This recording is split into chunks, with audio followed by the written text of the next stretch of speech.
for November, we had above average rainfall. That followed a rather dry October and a wet September. So overall for spring, we had above normal rainfall, which wasn't quite what I expected, but that's the way it panned out.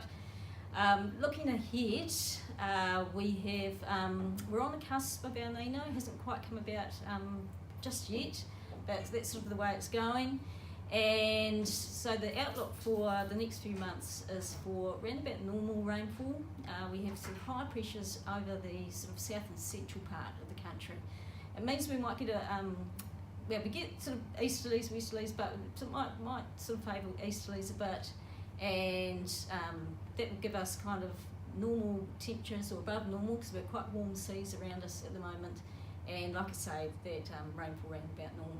And at the moment, soil moisture is well above normal, so we're doing well there. And this is a summary of groundwater level conditions over November. Hiratonga groundwater levels were normal for November. That carried on from October, where they were also normal. For the Ruataniwha, we saw quite a number of below normal and lowest ever water levels. They were measured a little bit later in November, when people have started pumping a bit more, so groundwater levels have declined. Whereas in Hiratonga, the manual dips for groundwater levels were measured early on, so hadn't quite responded, and we're still on that receding limb from the recharge event in September. What we're seeing in our telemetry groundwater levels is that rainfall in late November and during early December has caused another rise in groundwater levels, and also reduced pressure from pumping on the groundwater system.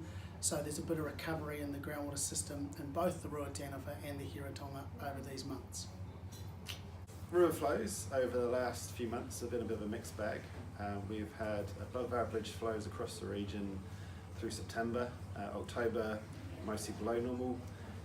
November, we've had we're mostly close to normal, with a few exceptions. For example, the northern coastal catchments and southern coastal catchments have been a bit different.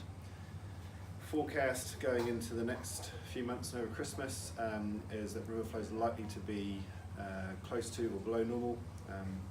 And if you want to check out our current flows and also our abstraction bands, go check out our website.